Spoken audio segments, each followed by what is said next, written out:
Welcome to the Arlington Street Church podcast. Founded in 1729, Arlington Street continues today as a gathering place for progressive people of faith in the greater Boston area and beyond. We are located at the corner of Arlington and Boylston Streets, across from the Public Garden in Boston, Massachusetts. Please visit ascboston.org for more information about this historic Unitarian Universalist congregation. Arlington Street Church, gathered in love and service for justice and peace. Never let a good crisis go to waste. That's Winston Churchill. These days, it feels especially challenging to heed this call.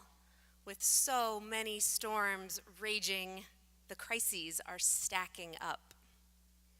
Some of the storms are literal, like Harvey, Irma, Maria, tearing paths of devastation across Texas, Florida, Puerto Rico, and battering the Caribbean again and again. The metaphorical storms are also dreadful. I'm thinking about the November election and its seemingly never-ending aftershocks. After a crisis barrels through our lives, we are left in that in-between space of wilderness, grieving that which is gone and not yet able to see what comes next. Crisis, loss, and descent into chaos are fundamental to the experience of being human. As people of faith, we are called to navigate transition, attuned to possibilities for growth and transformation. The wilderness journey is a story that appears across religious traditions. When we struggle and suffer and lose faith in the wilderness, we are in good company with the ancient Israelites, the Buddha, Jesus, Mohammed. The wilderness is also a place to encounter the holy. The timing, of course, is always terrible. Who wants to think about divinity and possibility when we are mired in despair? In a world turned upside down, our instinct is to narrow our focus on how to regain control and restore normalcy. For better or worse, being stripped of illusions and attachments wipes the slate clean. Embedded in crisis is opportunity. It's a spiritual practice to lean in to the discomfort, expand our gaze, and ask, what can we do now that we couldn't do before?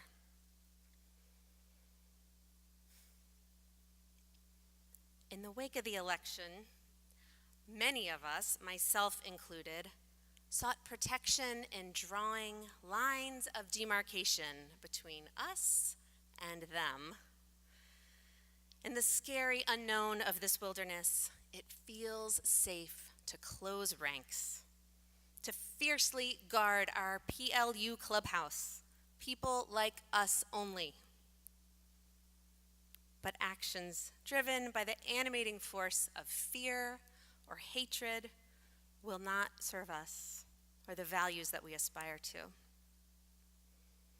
What is possible on the other side of this post-election wilderness? Writer Charles Eisenstein suggests we are entering a space between stories. Following this period of unknowing, an authentic next story will emerge. What would it take for this story to embody love and compassion? Can we take our spiritual values into the political world and create an eye of compassion inside the vortex of political hate?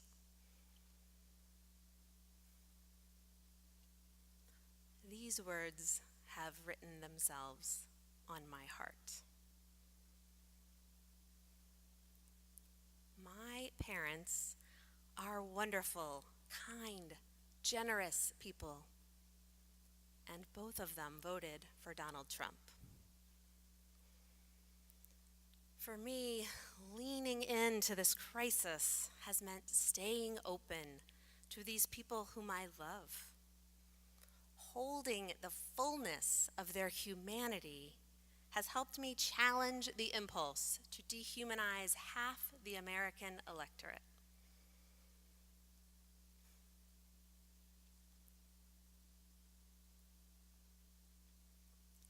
Long before the election, a career-flavored crisis banished me to the wilderness. I was poised to begin my dream job, launching a cutting-edge women's health program at a major hospital. I spent a year helping to design this initiative. 13 interviews later, I landed the job. It was epic. It was glorious. And when that offer letter finally hit my desk, I was so excited. Shortly before the official start date, my new boss, the woman I hoped would be my next great mentor, called to tell me that they were rescinding the offer. They had changed their minds. They were going in a different direction without me. It was over before it even began. I was heartbroken. My sense of self was shaken, and the shame, how would I explain this to all of the people who had been rooting for me for months? It felt like winning the lottery, cashing the check, then discovering there'd been a terrible mistake. I was suddenly thrust into the wilderness, wandering in a liminal space with no sense of the path forward. It was a season of despair. But in the end, I wasn't broken by the rescinded job offer. I was broken open. Crossing that wilderness was terrible, and it was vivid and incredibly poignant. My community rallied around me. My former boss took me back with open arms. I have never felt more loved or affirmed. Talking about what happened, and I mean endlessly talking about what happened, helped me to make meaning and find some resolution. My friend Jennifer said, "There is some reason this fell apart so spectacularly. There is something else you are supposed to be doing, something big." Eisenstein writes, "Normal coming unhinged presents a tremendous opportunity as well as danger, because when normal falls apart, the ensuing vacuum draws in formerly unthinkable ideas from the margins. Unthinkable ideas like rewriting our national story, or in my case, changing careers at 40 years old. Normal fell apart, and out of the vacuum came a clear and resounding call to Unitarian Universalist ministry. When anything is possible, it's amazing what shows up. My friends, life is full of opportunities to revisit the wilderness. Learning to lean in to crisis is a spiritual practice, but progress is not inevitable. Upheaval may create possibility, but it requires the creative response of people of faith to bring it into being. Possibility and progress require each of us to show up. What can we do now that we couldn't do before? Never let a good crisis go to waste. Amen.